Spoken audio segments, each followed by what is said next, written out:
everyone, and welcome to the virtual calligraphy demonstration lecture with Ann Elser. We're very excited to have everyone tonight. I can already see in the chat that we have people from all over joining us. So those of you that are in time zones that are not as friendly to the hour of the day, thank you for staying up or getting up early to see this. And so we are going to get started. So for those of you not familiar with us, we are the Robert C. Williams Museum of Papermaking, and we are a part of the Georgia Tech campus here in Atlanta, Georgia.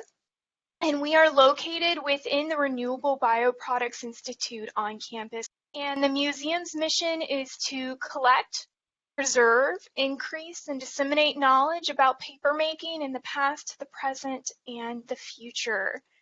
And the museum itself has 4 exhibit spaces, 2 changing exhibit spaces, 1 classroom, programming that's available for ages 5 through adults, and all of that is on our website at paper.gatech.edu.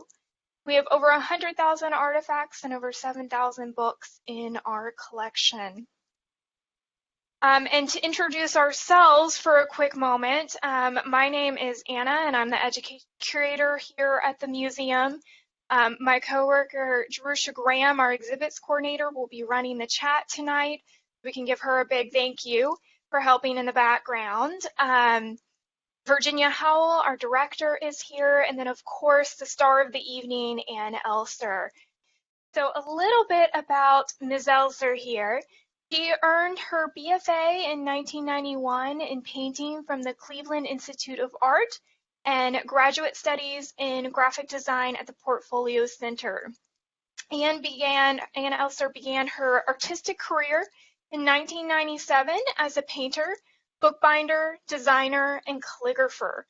She also began teaching on the graduate level and continuing education, where her students are encouraged to follow a personal growth path via sharing a creative table that is inclusive, encouraging, and challenging, and lots of fun.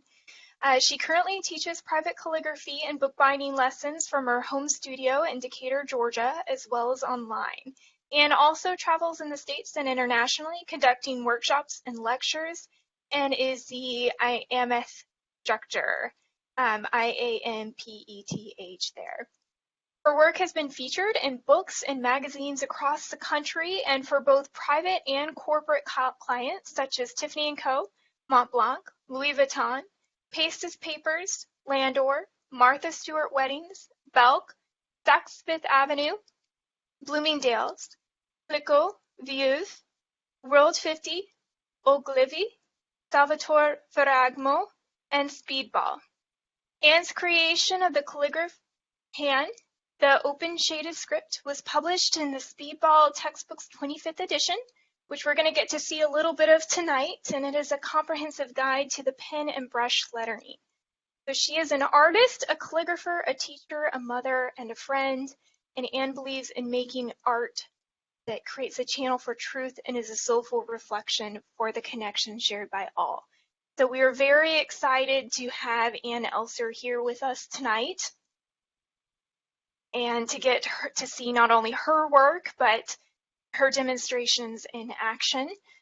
Thank you very much, Anna. Thank you to the Museum of Papermaking, for everyone here, all the moderators, and for all of you, whether you're watching the recording or whether you're watching live, I thank you for sharing your spare time with me and with each other. So I can feel your energy and your curiosity, and it is, I'm riding on the wave of your positive thoughts and your curiosity. So I thank you for sending it out in the world, whether you know it or not. I believe letters do the same thing. They send out positive, meaningful messages. Letters form the alphabet, but before letters form the alphabet and form phrases and words that mean something, that communicate, they have a rhythmic, soulful healing language of their own for the person who is creating them. And not only that, the time it takes to create a letter, to string letters along, is time that you are spending with yourself, for yourself, and is also, which is a gift, because time, I mean, time is the most important thing that we have. Time that it takes to spend with yourself to create this art form, and it is an art form, and it's not dying, I promise. That is for yourself, and it is also a gift for the receiver, whether they are holding your letter in their hands or they're in a gallery looking at what you've done on the wall. So, with that said, I'm going to start with a brief history of how I got to where I am today. Who knows where I'll be tomorrow? But I will be changed after this event by you and your intention. So I appreciate that. Thank you for being part of my journey. So I'm going to start with a brief description of where I started. I grew up here in Atlanta, Georgia, in Dunwoody, and I have two brothers, and I always knew that I wanted to be an artist. I spent my mornings as a, before school, getting up. I was the first one in the house to get up early, and I would spend my time getting ready and then writing a letter, or writing a letter to a cousin or a friend or an aunt or an uncle, and then writing in my journal. Now, I did not do this every day, but it was this. I had already attached myself to the calm presence of being with yourself and writing to yourself or to someone. By the time I got to high school, it was very clear that I wanted to go to art school instead of a college, a university. So my parents put faith in me and sent me to the right place. They sent me to the Cleveland Institute of Art in Ohio, and this was a 5-year program that focused the first 2 years on foundation courses. So things like figure drawing, design, color theory, just all of the basic things you need, the foundation courses you need to have under your belt before you can make a conscious choice about what you want your major to be. So I decided to major in painting, and I worked primarily in oil, and spent the next 3 years of my life as an oil painter, and spent some time, a semester abroad in the south of France, and just walked away, changed forever, found my people, found my voice. But back then, I graduated in 91, the best that an art school could do for me was to spell check my resume and send me out the door, which for a painter, I mean, all of my compadres, they all either went to New York and got, waited on tables and then were, painted in their studio, or they stayed in Cleveland, or they went home. I didn't know what I wanted to do. So I moved to Albuquerque, New Mexico, where my older brother was living, and lived there for 3 years, and decided, I already knew that I loved teaching. And I started teaching preschool art. Loved it. I had my own art room, and I taught ages 3-year-olds to kindergartners, and absolutely loved it. But it paid this much, and I knew I did not want to have a formal career in education. There was something else I was supposed to do. So I, after my stint in Southwest, after sunburns and nosebleeds, because it was really dry out there, I came back east, and a friend of mine took me out to lunch, and she said, you should go to, how about advertising? You can make a good living as a graphic designer.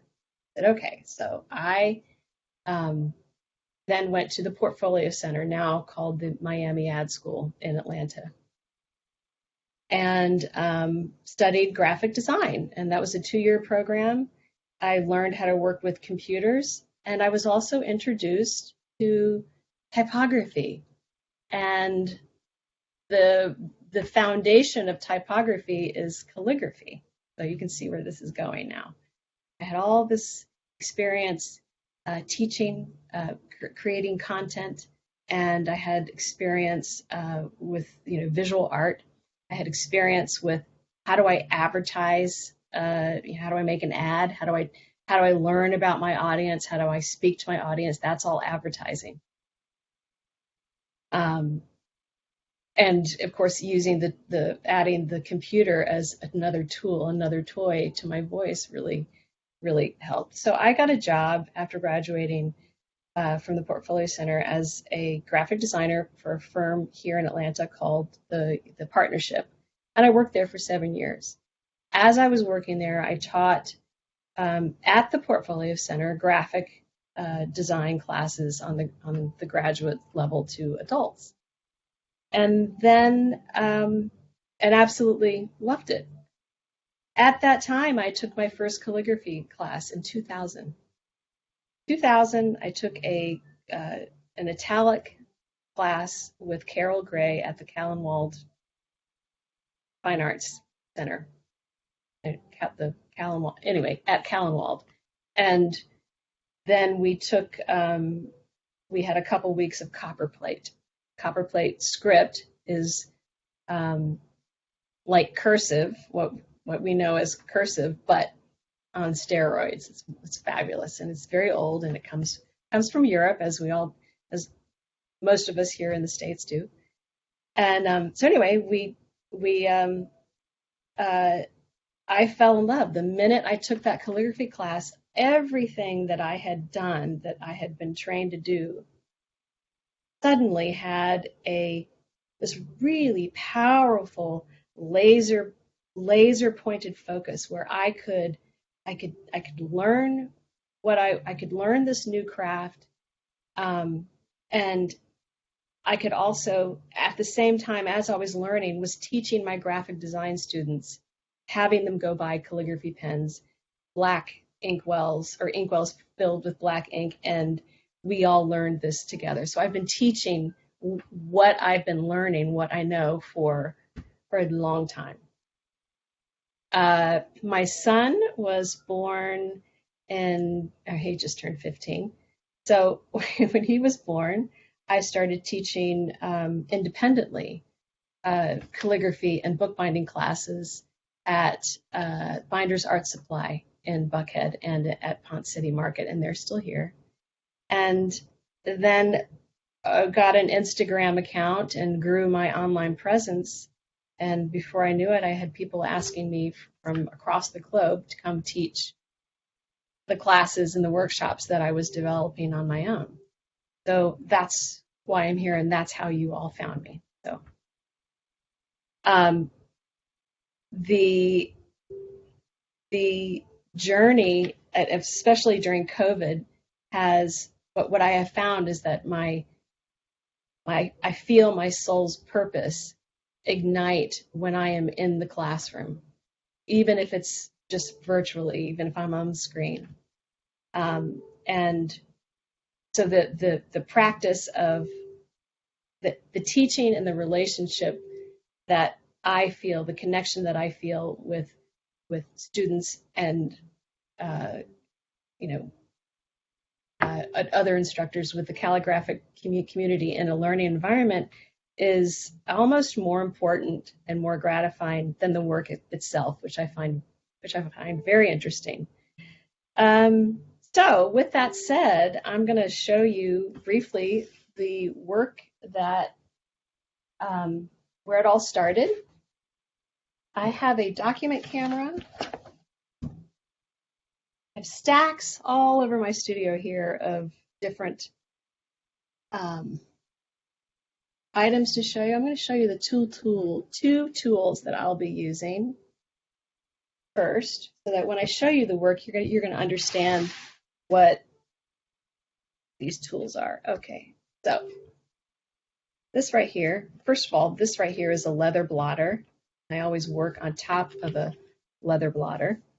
This right here is called a pointed pen. It's an oblique pen holder.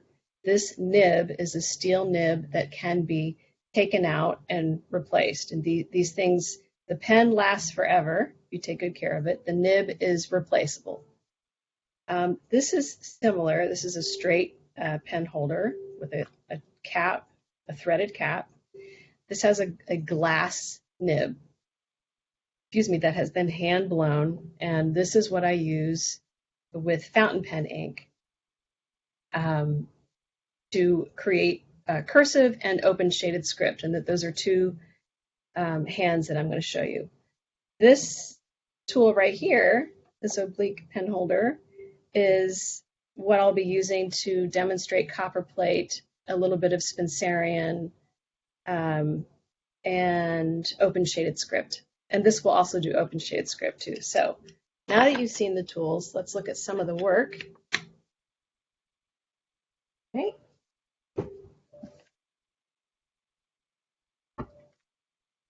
Box. This is called a telescoping box. And in this box, I have found some of my work. All right, this is called a Coptic stitch bound book, and it's got a very flexible, visible spine. It doesn't look like it looks flimsy, but it's super strong. And in this book, I have a combination of collage work, of envelopes in different mediums. This was done with a pointed pen. That you could call that. This has foundations in copperplate and English roundhand. This as well. Envelope. So, envelopes that can be bound in books. This is brushwork, brush lettering. There's more pointed pen work. That's broad edge, pointed pen, pointed pen. See, the ink can get really shiny and reflective. This was originally done in pointed pen, but printed on for letterpress. More pointed pen. This is decorative flourished lettering.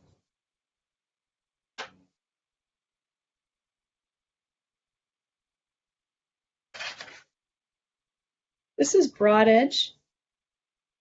It's an older tool, but I mostly focus on pointed pen work. That's where Princess Leia lives. Did live. Let's see. The Easter. Here's some work by Tiffany. Business card. More bridal work.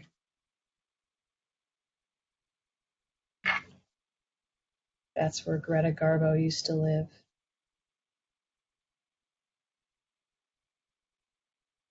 Darth Vader lives in the throne room. Or this is cursive. Actually, no. Well, it's a combination of cursive and open shaded script.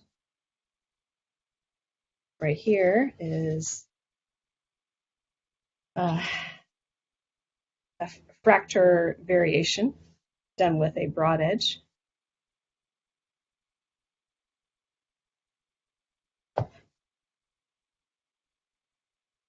Work for Tiffany.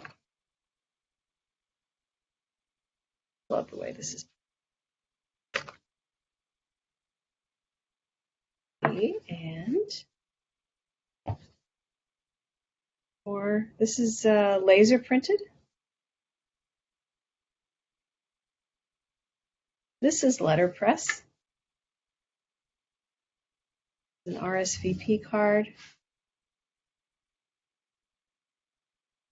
See the shadows on that. Really fun.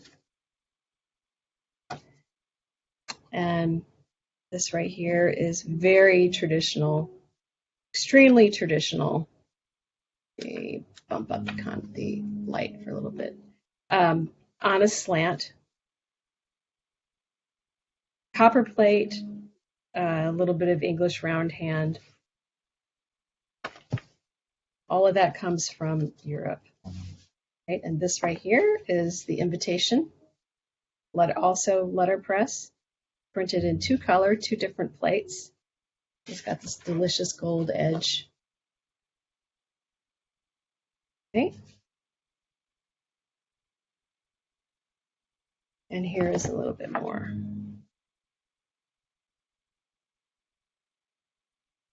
So a lot of what I do is we start with letter forms. These are called drills, and all of these ovals are shapes that make your letters, that improve your letters. Your letters are really miniature drawings that are just strung along. These are flourishes. I have a class called Love, Fear, and Flourishing, where we do a lot of floral work, balancing elements with your letters.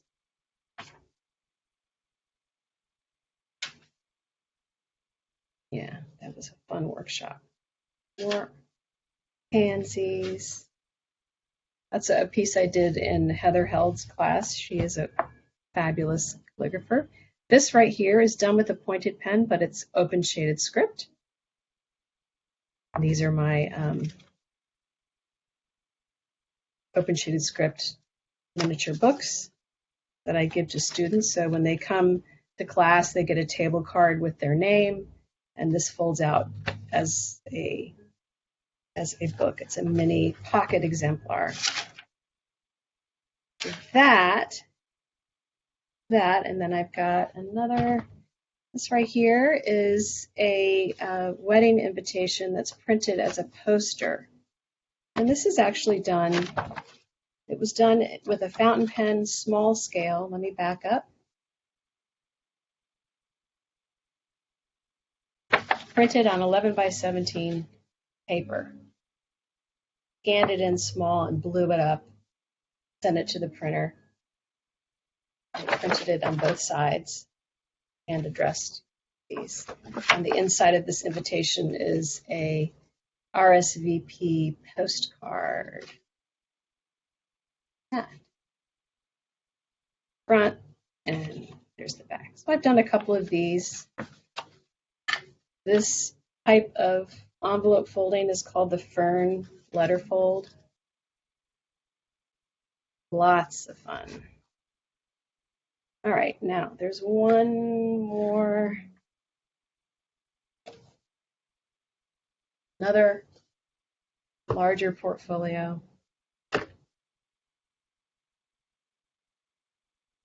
All right, these are metallic inks.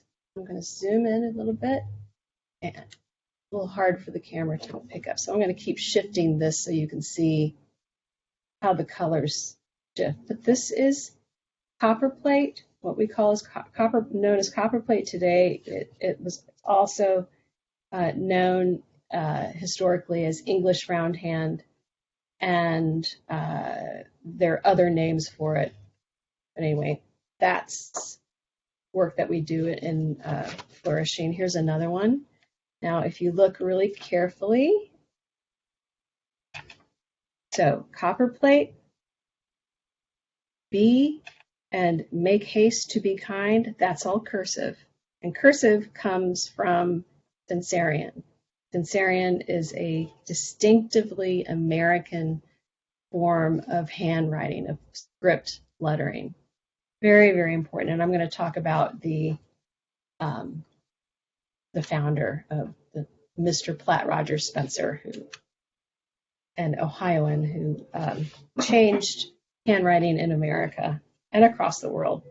This right here is open shaded script, and I will demonstrate this as my last demonstration. This is a script that has foundations. It's built off the principles of copper plate, but it's more modern. It's got the swing to it. and I absolutely love it. This is what is in the Speedball book. This is also open shaded script, but it's done with watercolor pencils and watercolors.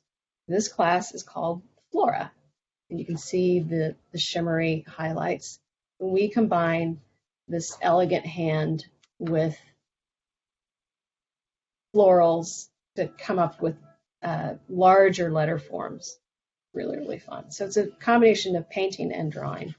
You've seen this. This was in the description of the class scripture, the lecture image. This is actually, I quoted my husband, reach a level of recognizable progress. So reach in progress. This is open shaded script, and this is cursive, which is the child of Spencerian. This right here is another class called Flora.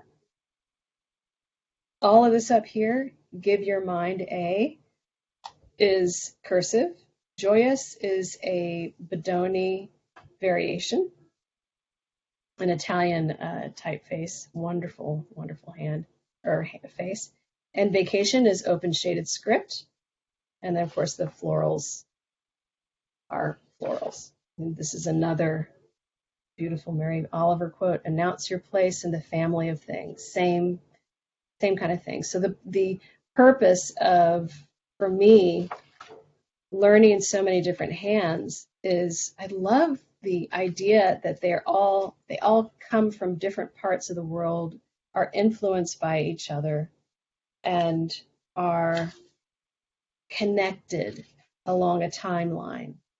And every time, when they started to take cursive out of the core standards of education for public school systems, people started, the minute you say something's bad and wrong, it comes back. People start to miss it. So that is that's why I have a career, is that the good that creating letter forms does for your brain and your body also does the same thing for the viewer, and it's a way to express yourselves. All right, so this is more Flora work. This is all watercolor pencil. And more drills. All right, my friends, that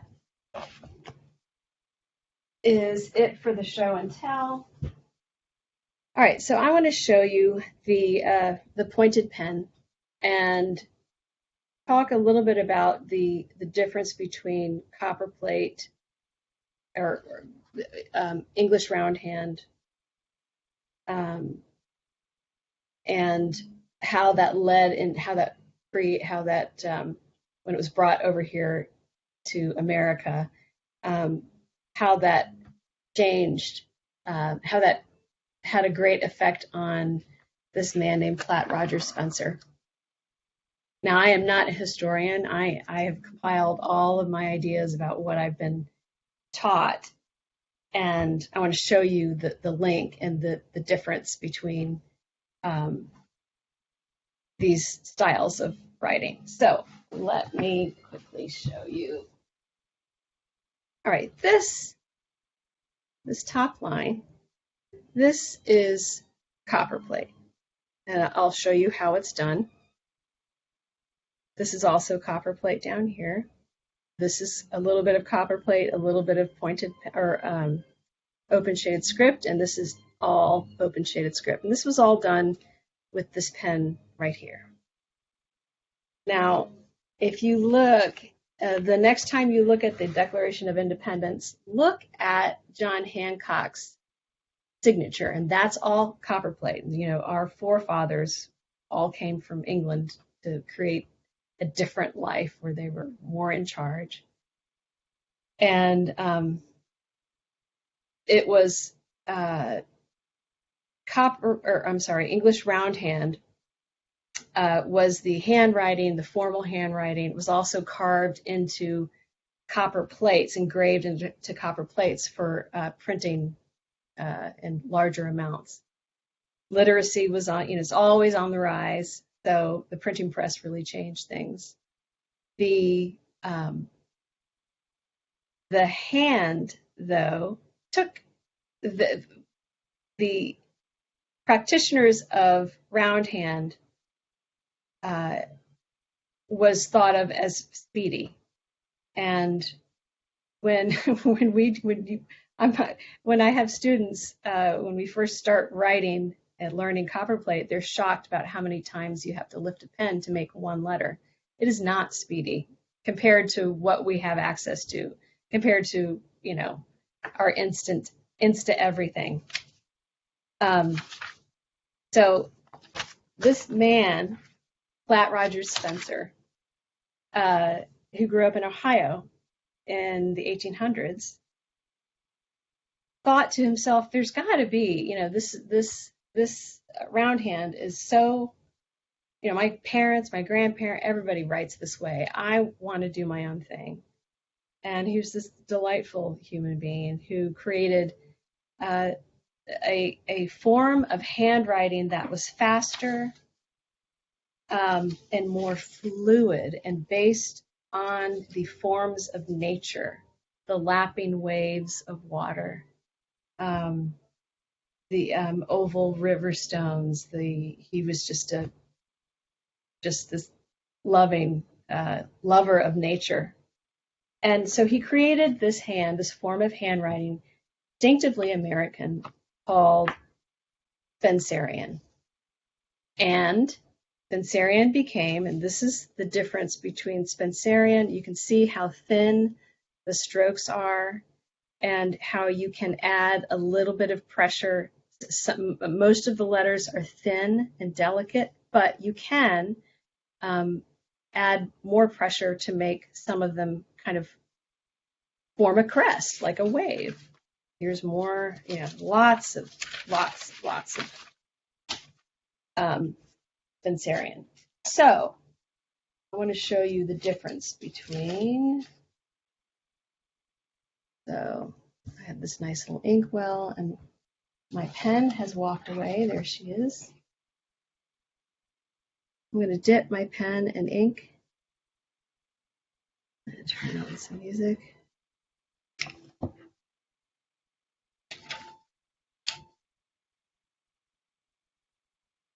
All right, so and let me see if I can get even closer. Hold on. All right, I'm going to do a few ovals. These are the exercises that I do to warm up. It's amazing how much liquid this pen nib gives up. You run out of ink, you just redip. Okay, so my pen is going up. That's called a hairline or an upstroke. This is a shaded stroke. That's an oval.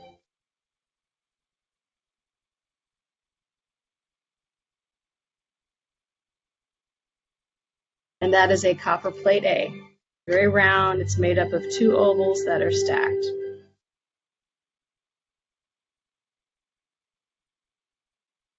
I'm going to do a copper plate paper.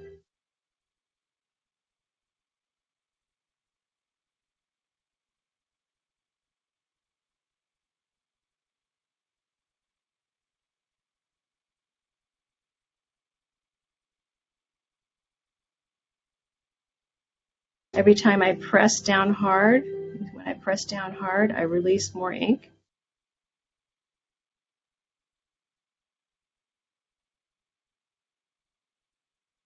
You lift the pen a ridiculous amount of times, but after a while, you really like this rhythm. Okay, so this is copper plate. If I were to write paper in Spencerian, my, get the side by side.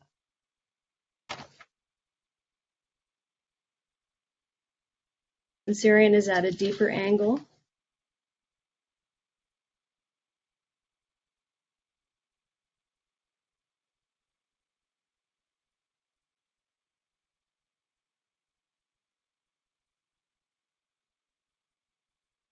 And you can lift, I'm sorry, you do less lifting.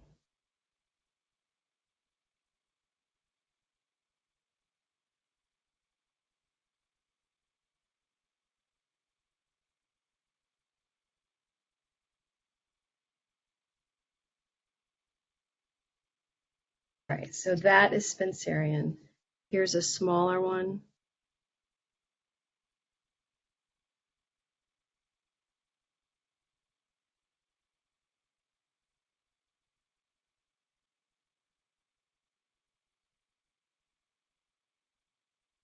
With no shading, very, very light, very delicate.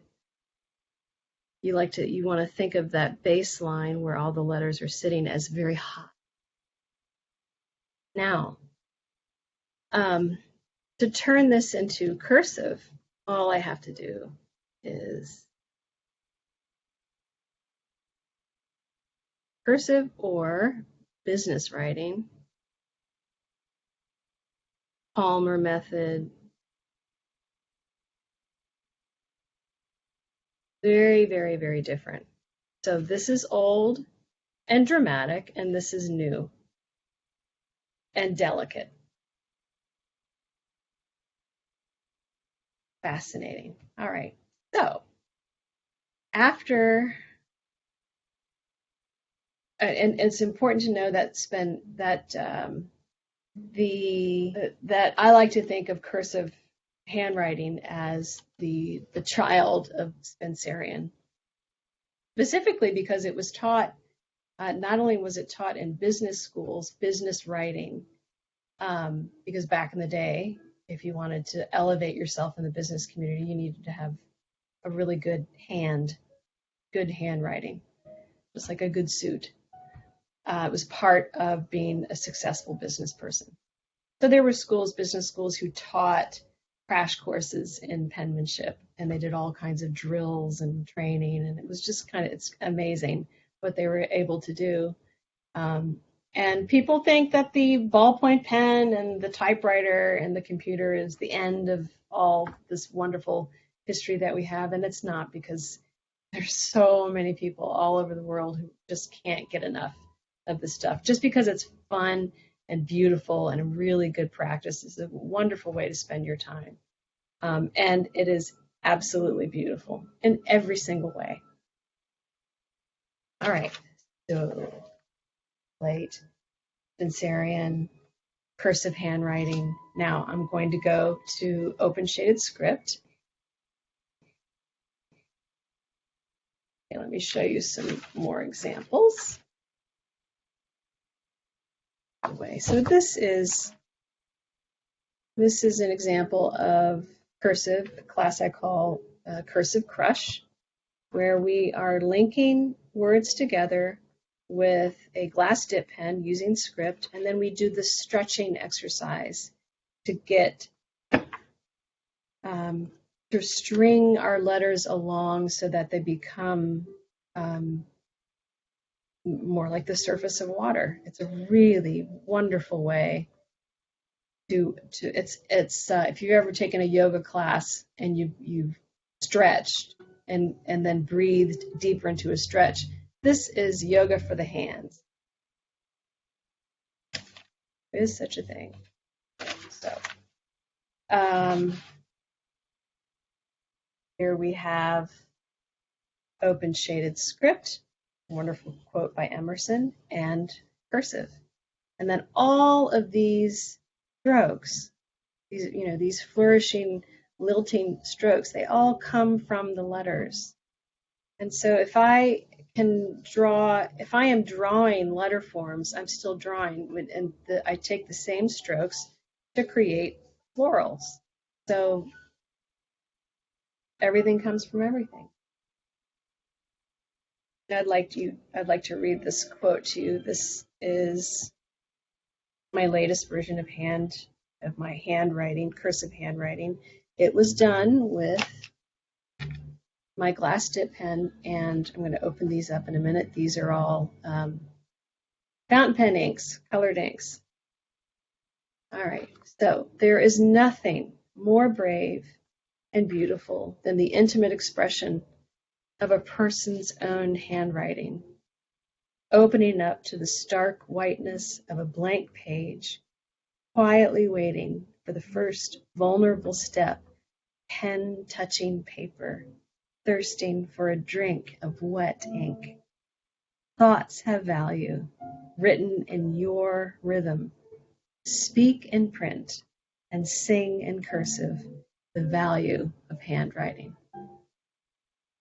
Now, when I say the value, I'm talking a lot about handwriting and the value, the good that it does. I also believe that there is value in keystroking and typing, and there's value in texting. There's value in every single form of communication. It's all important. And I do not mean in any way to shame the person who just isn't interested in calligraphy or who has some kind of deficiency that makes writing letter forms difficult. And there's some kid like my kid. He types. He expresses himself in ELA far better when he's typing with his hands, when he's keystroking, than when he's writing. There's something, and there's plenty of people in the world who just don't need this. I need to write in cursive and to draw. All right, now I'm going to show you open shaded script. This is an exercise that we did recently, last week actually, actually this week earlier on the 22nd. So we did an open shaded script is all about creating the shades that you saw me do here, the shades that are created when you take your pen and press, oops, there you press the tines and pull down. That is called a shade. If I were to draw the outline of that, I would call that an open shade. It's open, right? So, all right, so T, that's enough. The to create if I were to draw the word paper, and this is copperplate right here. If I were to draw it in open shaded script, this is what I would do. And I'm doing it with a pointed pen, but I'm not going to apply any pressure. So it's the same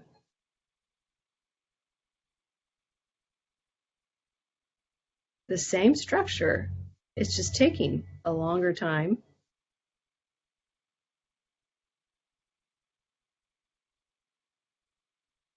Here, I'll do a different P. The longer time to write it, but it's just as beautiful.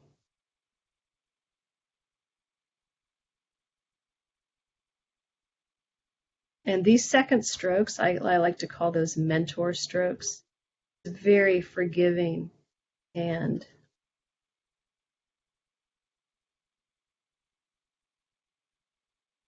little flourish there, a little canvas.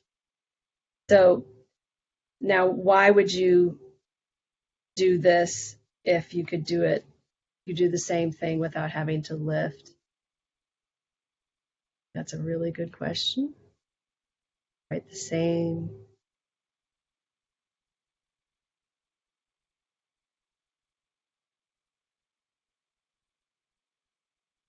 You're both beautiful. They're both dramatic.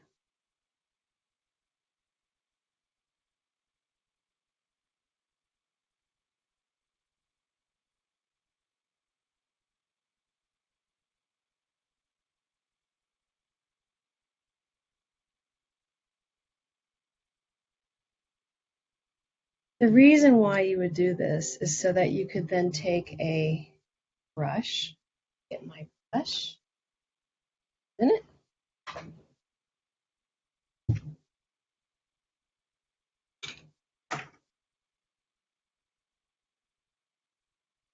my brush has walked away as well. There she is. So that I could fill in these spaces, these open shades. I can wake this up. Yeah, I could fill this in with a brush and do a bit of painting. This right here is called Flora on Point. And I can talk more about her as well. Let's go back to open shaded script. And I'm going to show you the Speedball textbook. Thank you to Carl Roars and Suzanne Cunningham for taking such good care of my work. There she is. All right, so open shaded script constructs letter forms by describing the swell or shade made by a pointed pen with at least 2 contour monoline strokes, drawn in the same stroke sequence seen in traditional scripts such as roundhand, copperplate. The second stroke of a shade or extension of a hairline acts as a mentor stroke to the previous and is meant to offer gentle correction to curves if needed and to suggest the growth of a flourish, all with an open heart and a gentle hand. So I want to live in a world that is gentle, mentoring, forgiving, and open. And so I do that's how I form my letters. And that's how I teach my classes. My classes are not, I don't believe that, let me get my fountain pen ink out.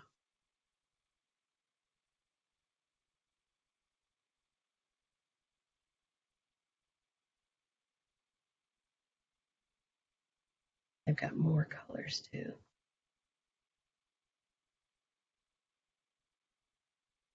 I do not believe that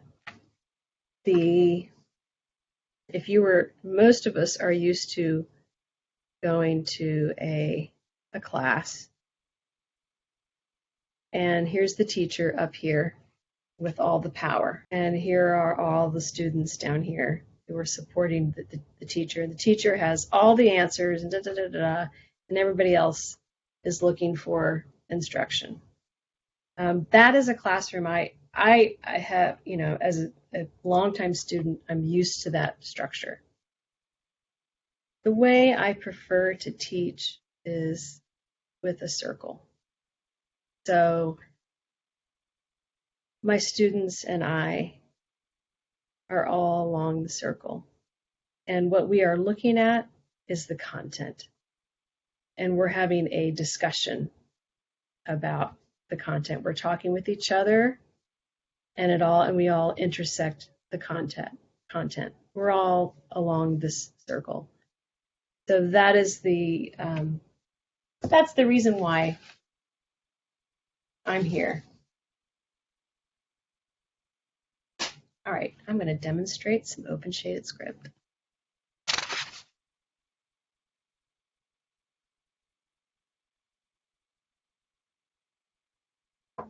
And I will also demonstrate some more pointed pen work because it's really wonderful to see how these things are related. And I need some more colors. My favorite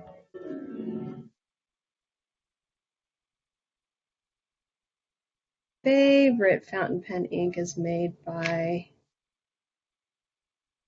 Ferris Wheel Press. They have an incredible array of colors.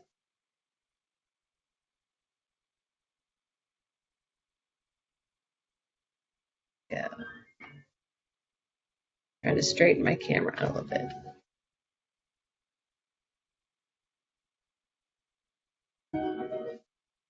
I angle my camera a little bit. Hand is out of the way.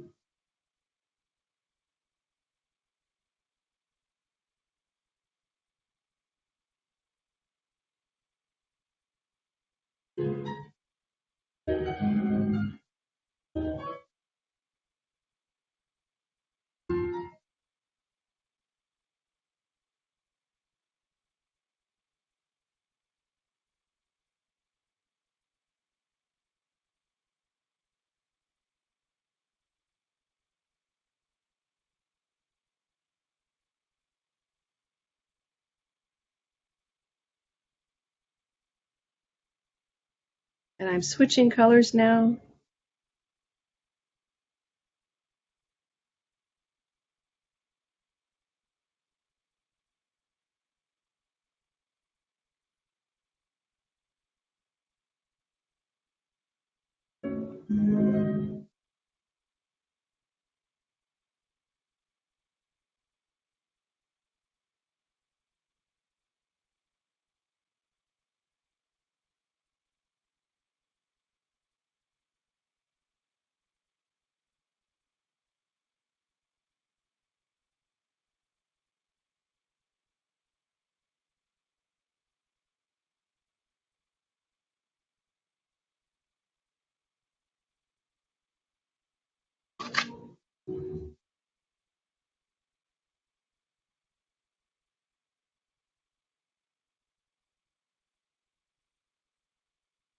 You can see all these open shades. Everything is written at the same slant. I'm going to loop my D.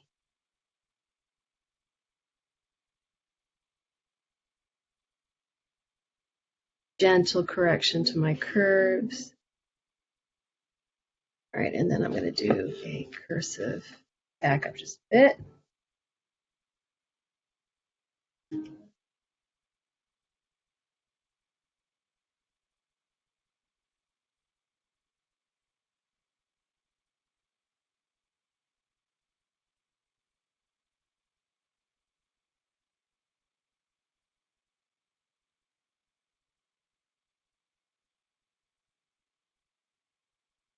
Part of the fun in learning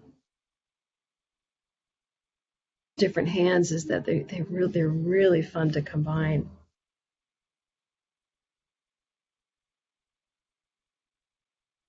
And then, of course, to flourish this piece, you look for larger ovals.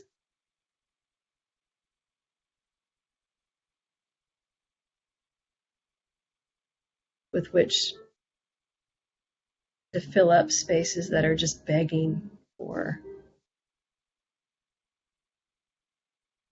opportunity. And then actually my mother taught me this, the last gift to a painting is a frame.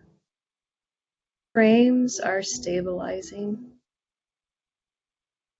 My mother is a portrait painter. All this stuff runs in the family. So here we are we have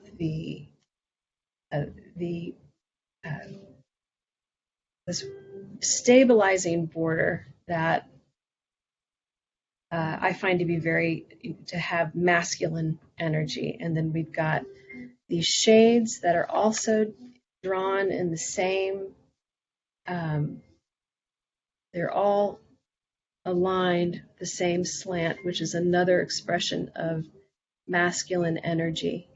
And then the curves and the ovals and the compound curves, they are all expressions to me. I see them as having feminine energy.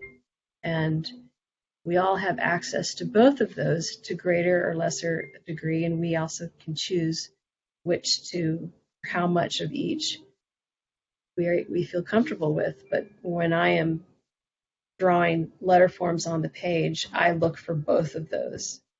The when I'm drawing a stroke, a shade that comes down or that's nice and straight, you can see how straight all of these are. I'm pulling down into myself. So it's like I'm inhaling energy and taking in the energy of the world. And then when I scoop up, I am giving the energy back. It's just like breathing. It's really fascinating. I would like to, let's see what time it is, 8:30. Let me do a little bit of pointed pen work. Right, this is some warm-up work I was doing earlier today. This paper is called Color Plan. I get it at Talus. I love it. It comes in these giant sheets, and I use them in bookbinding and in calligraphy. So look for that piece. Hold on a minute. So I'm going to do a little bit of pointed pen. You should see my desk. All right, this right here is called a petal pod, and I keep a towel in the center, and then I've got a container of ink. I'm sorry, a container of water where I clean, I wipe off my nib, get it ready for writing. All right, so let's do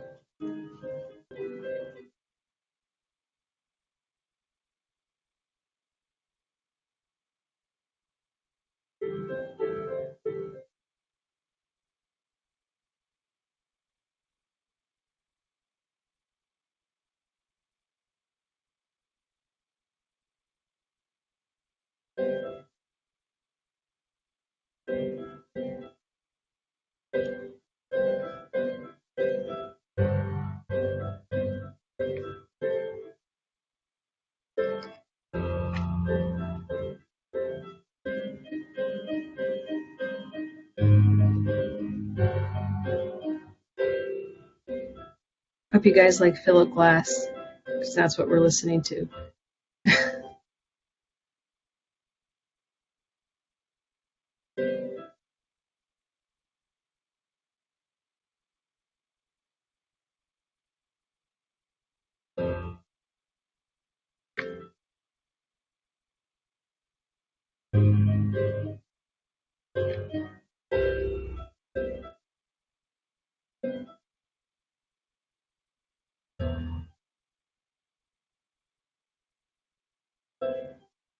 While you're writing, can I ask you a couple of the questions that are appearing? Absolutely. Someone wanted to know what were your favorite inks, and another person asked, do you use ink, gouache, watercolor, or all of these? Oh, that's a great idea. Okay. These inks right here, I made with a combination of gouache or watercolor, but mostly gouache just because it's so opaque. Gouache, a little bit of gum arabic, and water, distilled water to keep these from molding. So they're all custom colors, and color plays a big part in my lettering. I wake up and see color. That's the first thing that I see in the morning. So these are all handmade inks, and you can buy these as well, but I like making my own. The other inks that I love to use are fountain pen inks. And of course, you saw my tray here, and I've got many more, and they are my favorite fountain pen inks are made by Ferris Wheel Press, and there's one of their beautiful bottles. Just because they come in such wonderful colors. And this one is actually metallic. You can see it. Well, you can't see it. I just shook it up. But anyway, Ferris Wheel Press inks or fountain pen ink. The other inks that I love to use, the other way to load a nib into a brush is with watercolor that with pan, right? So this is just a vintage box that is metal and therefore magnetic. I still need to put magnets on these things, but many of these are handmade watercolors, and these are all neon watercolors. They also have metallics in them. These are Daniel Smith watercolors. That's a tube paint. Molly Marbles. She made this one and these. And then Shin Han is another watercolor brand that I love. They came from tubes, and I squirted them in these little plastic containers, and then glued on little magnets so that I could have them in a set. Also, the Creative Kinds made a lot of these watercolors, and they're fabulous.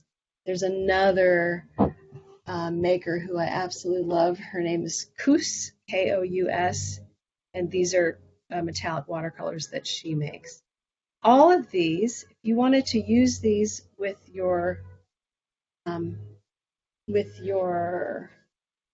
pointed pen, you would need to load with a brush. So you take a stiff hog's hair brush, dip it in your right, and then put my oh wait, it goes over here. Dip it in water. All right, and get your ink, get your paint on your brush.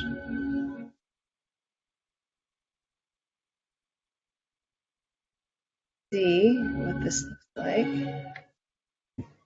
Here's what it looks like on the paper, nice and rosy.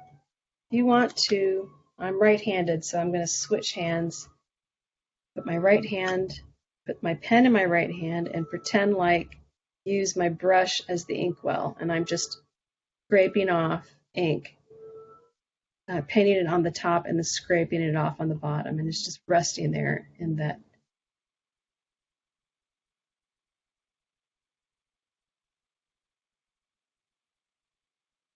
Oh, let me move the camera. Tilt it a little bit.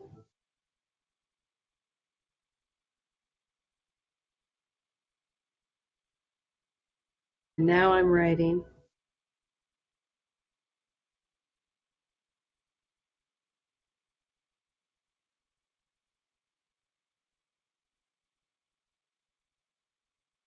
Reload.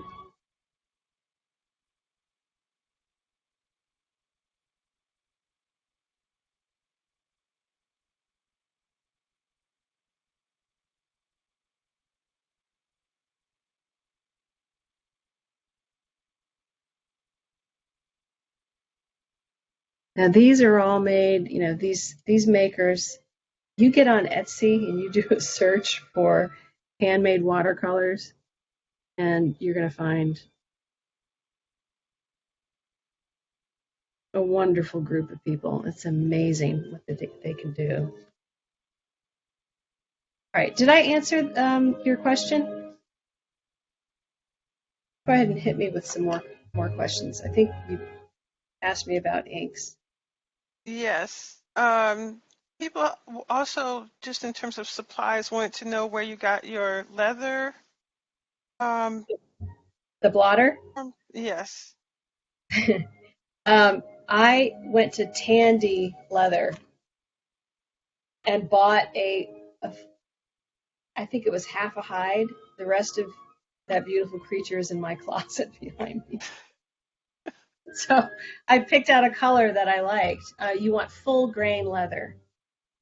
But there are lots of makers out there who make desk blotters. And if you don't, I think I paid like $75 for that. So I could make really large ones, and I could make small ones to travel with. So to me, it was worth it. But you can also use fun foam. You go to the craft store, and it's this cushy foam, and that works as well. And if you don't want to do that, layers of newspaper will give enough. You want underneath your writing some cushion. You don't want a pillow. You just want some layers of air, and you want a cushion. Yeah. Keep the questions coming. Yeah, we can go ahead and officially start the Q&A. We have several people specifically asking about your pens, where you got them from, which pen you use for which script again, and which one is your favorite nib. So those are some of the questions specifically about your there. Okay. First one was the pens that I was using. Okay. Where are they from? Where are they from? So this one right here is from, I think it comes from China. And the nibs, you can actually take them out and put a fountain pen nib in here. So where did you purchase it? I got this, I either searched on, it was on Amazon, and it was a Delique, Delike, or Fude, Fude. Oh, now I'm going to fall asleep. I'm listening to a lullaby. Anyway, so this, and there are many of these glass dip pens. I prefer the ones that have wooden or plastic holders and the glass nib, because it's much lighter. A glass dip pen that's fully made of glass is hard for me to hold in my hands. So, you can also go to glassdippen.com, and there's one that's got a handle that is wooden but shaped like bamboo, and then there's a glass nib, and that one I just ordered, and it's coming soon. What else? This is an ergonomic an oblique pen holder, and the reason why they call it oblique is because the flange is angled to help you with your slanted writing. And I use this for copperplate and for Spencerian. This one was made, it's ergonomic because it was hand carved and sanded, and it fits in my hand. It's like butter. Lindsay Hook, Hook. She is a calligrapher and a pen maker. She's amazing. There's so many pen makers out there. And honestly, the community on Instagram, the calligraphic community on Instagram, is vibrant. And you do, any search for custom pen holders, and you will find all of those out there. They're amazing, wonderful community. If you go to iampeth.com, IAMPETH.com, you'll find lots of resources. All shop talk about making letters, tools, and if you join iampeth, you'll be able to go to their conferences. They have yearly. The next one is here in Atlanta next summer, and all the makers of these pens will all be there, and the makers of other tools like inks. There's another so many wonderful pen makers out there. The other pens that I've got, and I have probably too many. This one is it's a new one made by Ink Slinger Pens. His wife is Molly, and Molly's the one who made a lot of the watercolors I use. Um, they, yeah, so it's just gorgeous. Ink Slinger pens, many out there. This is a pen, a straight holder by Heather Held. She's a big time member of the community. I've taken so many classes from her. She actually hand paints these. They're beautiful. She paints creatures and florals, and this is another straight holder by Inkslinger Pens, and that right there is a broad edge nib for doing italic and La Ronde and Fractura and so many really old hands. Okay, did I answer questions? I think so, and if we come across more regarding tools, I'll ask them in a moment. We do have a long list of questions, so I will do my best, everyone, to get to all of them if we have time. So I have a question here from Paola saying, "Hi, Anne. How do you create the new script styles or variations? We would love to hear some of your process. Love your work." Oh, how do I, thank you, first of all. How do I create my new script styles? How do you come up with it? How do I come up with it? By doing it a lot. One thing leads to another. And like, for instance, Open Shaded Script was started, it began as a way for me to teach copperplate without a document camera. So I'm standing in front of a room of people and I have a chalkboard behind me or a whiteboard or a piece of paper taped to the wall and guidelines drawn, and I have to show, for years I taught copperplate classes without a projector, so I would have to mimic what this nib, this pointed pen does. So I got into a rhythm, and I was trying to draw the shades and the shades and the hairlines in the correct order.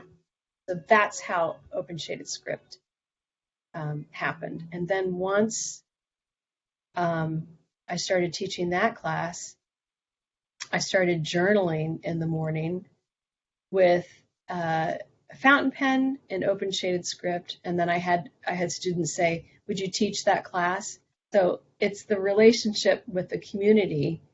If I'm brave enough to show my process, it's the questions that come, like the questions you're asking now about, oh, how do I do this? Where would you teach that class? That's how I come up. That's, you guys nudge me. My community nudges me into that next step forward.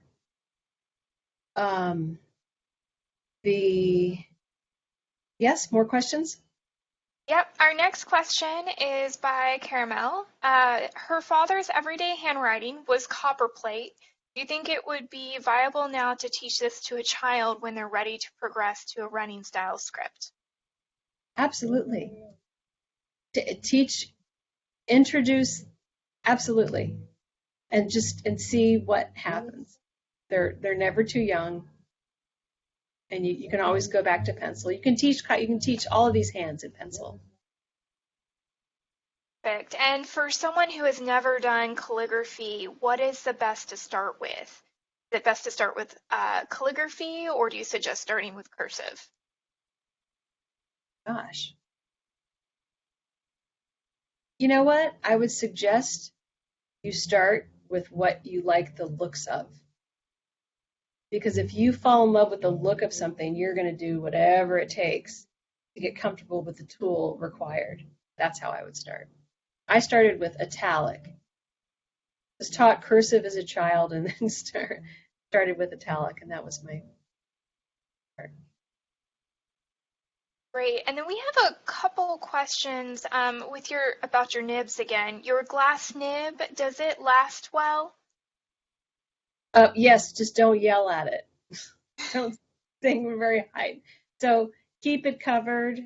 Treat it like a baby so it doesn't chip. If it chips, you have to throw it away. Why is the flange to the side? Yes. Oh, great question. it makes it easier to write those letters at a 455 degree slants.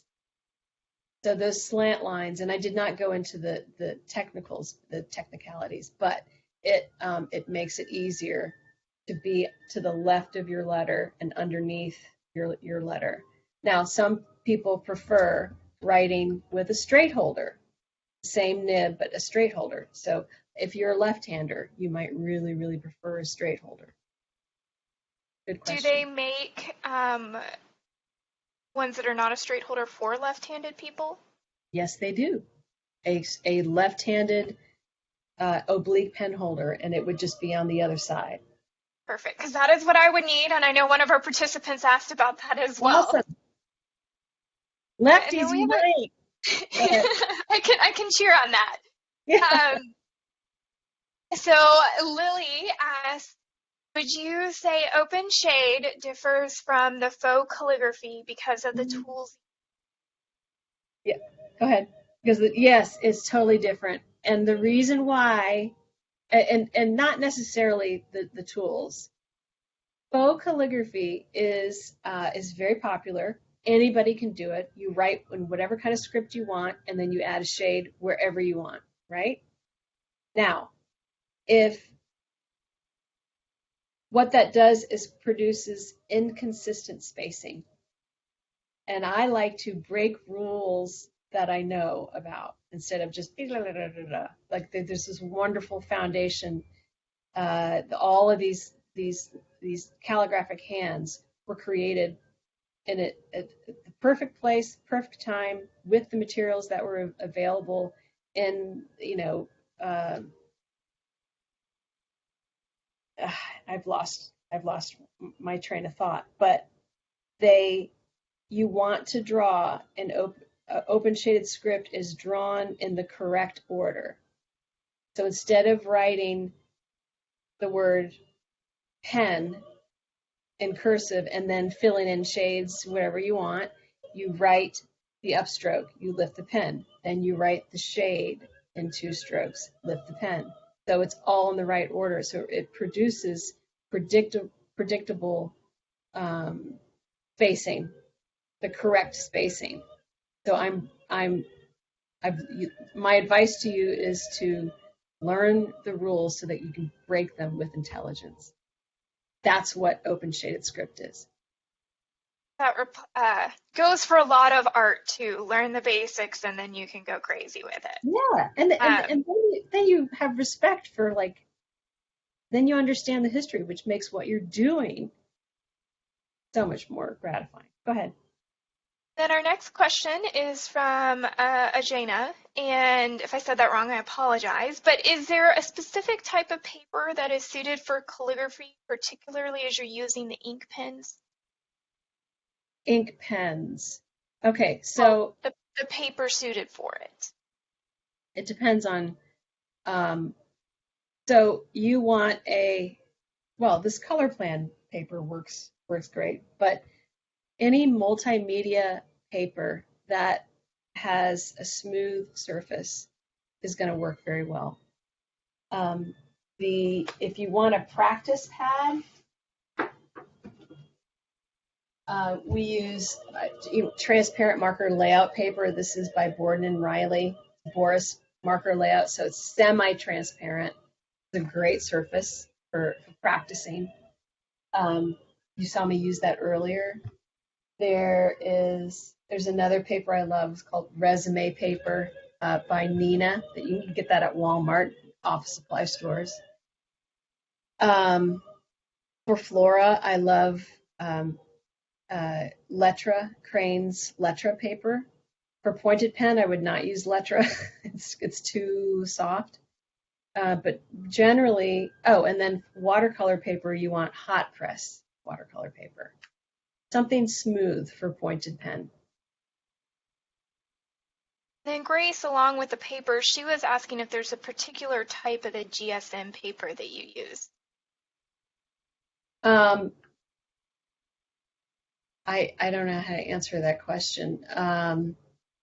Tell you what, To find out the papers that I use, go to find me on Eventbrite, and every time I upload a class, and there are a bunch on there right now, the supply list for all of those is there, and you can see I talk about all of these papers. So that's what I recommend doing. Great. And we did put the link in the chat for that. So Okay, and it looks like Jerusha just put it in there again so that great. everyone can find that easily. And I'm just gonna keep on going through these because we do have a bunch. What angle do you write at for open shaded script? From Oh, Suzanne Cowie. um, I think it's the same as copperplate, 54 or 55. Yeah. And I'm assuming that would be the reverse then for lefty. Actually, no. You know what you would do is hold your paper instead of like when as a righty we have to hold the lower left hand corner so that the shades or the slants are pointed at us. For you as a lefty, you get to hold your paper right because your elbow, your arm is already set up. So or straighter, you get to hold your paper. So anyway, yeah. Interesting. Yeah. Then we have a question from Ruth. Why do you use fountain pen ink only for the open shaded hand and not the other ones? Oh, you can use other you can well, fountain pen ink is very flowy, and I also love the way it works with Letra. Um, but you can also load your nib with these other inks that I've made and with a brush. It just has to be really, with the glass nib, it's got to be, your ink has to be very thin and flowy. So you also want to, if you're going to use your watercolors, um, you want to have a container of water nearby in case this is too thirsty and too dry, and you can always sort of wake it up with water. Then we have a question along that line. Some of it you've covered a little bit, but a question from Sarmal. Glass or metal nibs? Please explain your selection process, and do you use any bamboo calligraphy pens? I do not use bamboo calligraphy pens. Um, Glass or metal. Glass is going to be for um, monoline writing. So I cannot make a thicker line by pressing harder with a glass pen. It stays the same. It's just like a um, a uh, a fountain pen. It's just like um, a marker, right? A metal a metal dip pen is going to have a split in the center, and it is a pressure sensitive tool. So when I add more pressure, my stroke is going to get wider. So when I want to produce a shade, I'm going to use a pointed pen or a flexible pen. And all these nibs come in different, just like shoes, different heights, different materials. These pointed pens, there are vintage ones and new ones. They're all great. They're all very different. They have different sizes and amount of flex. So the more flex you have, the wider your strokes, the stiffer your pen is, the thinner the strokes. Then along those same lines, which one is better for a novice to use? Okay, Question from yeah, Cabs. you want a medium flex nib. Okay. All of the Nico, the G nibs are good. Nico G is a good medium flex nib. It's good for a Um, beginner. yeah, you can also go to Etsy and look for, or Amazon and look for vintage nibs. They're called school nibs, and they were meant for children. Those are my favorite nibs because they're easier to write with. I have rheumatoid arthritis, so I cannot write for hours on end, and those highly flexible nibs drive me bananas. I like the medium flex nibs. Perfect. Thank you. Mhm. And then Christy Darwick wants to know more about the holder you use in your little bottles of ink for your fountain pen ink. My fountain pen ink. Oh, okay. So my favorite holder, this long, thin holder right here is made by Wooded Acres Designs, or Design. She and her husband make these, and they're fantastic. But there are lots of makers out there. You can go to John Neal Books or Paper Ink Arts, and they sell lots of them. Yeah. This one right here is a prototype that has yet to, this is a petal pod made out of resin that is not for sale yet. Someday. Go ahead. More Well, it questions? is beautiful. It is 9, but I will keep going with the questions for another few minutes because we have a ton. Okay. But that part of that is because we have so many participants this evening and we're glad everyone is here. Key wants to know, should we have a mastery of copper plate to be able to open shaded script? Oh, it's helpful to have, and mastery is not necessary. I would recommend that you take a copperplate class. Take one from Nina Tran. She is awesome. Yeah, take a copperplate class so that you understand where this all comes from, because that's where it literally came from. But you don't have to have mastery. No, just take one class, fall in love with it, and then take open shaded script. Wonderful. And then I think you covered this a little bit, but Linda C wants to know what kind of pen you should get if you want to learn italic. I think it's the specialized nib that you were saying. You want a broad edge nib. There are two. There's Speedball makes broad edge nibs. There are Mitchell nibs, and then there are Browse nibs. Speedball's American, Mitchell is English, British, and Browse is German. My favorites are the Browse nibs. They're stiffer and shorter, but they're all good. Perfect. Brian is asking, who is your biggest inspiration for your expression and creativity? I would say moral inspiration, creative inspiration, James Victore. He's my creative mentor. Talks about the voice, creative courage. He's amazing. The instructors that have meant a lot to me in the calligraphic community, Heather Held, Pat Blair, Bill Kemp, Suzanne Cunningham, Master Penman Michael Soul, Master Penman Barbara Calzolari. Oh, so many, the whole community. Skylar Chubak. Yeah. Too many names. Wonderful, thank you for that. Next question is from Sirmal. Do you use raw silk fibers placed in the inkwell to absorb ink based on the Islamic calligraphy method? Raw silk fiber? No, that sounds fascinating. Not yet. I'll say. Might be a Google after this, right? Yeah. Thank you for asking that, Sirmal. Diane Gonclays had her audio went out about the left-handed tools, but you can get those on Etsy. So I will keep going on to the next.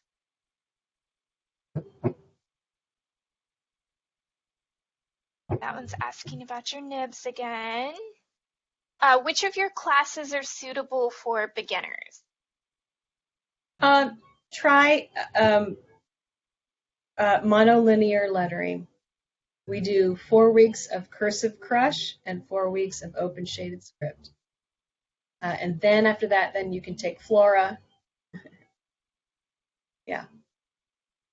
I know the Flora would probably be my biggest interest.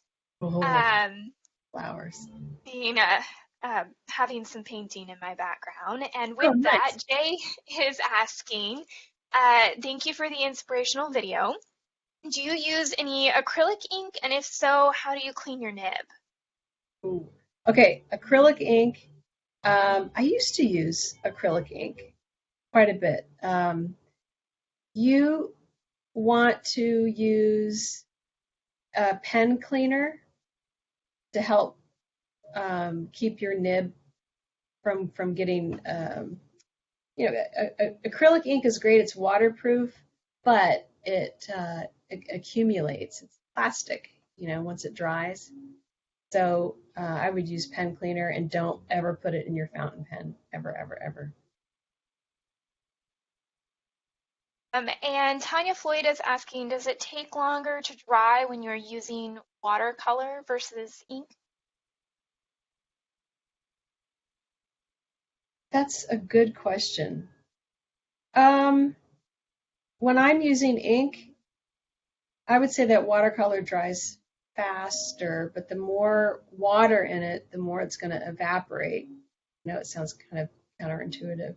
And when I make my own inks, I add gum arabic, which gives the ink body. It also slows down the drying time and produces a little bit of gloss. Where do you get that gum arabic? You can buy it in powder form at any art supply store and liquid form. Awesome, thank you. Do you have a preference over the powder versus the liquid? I think powder is less expensive.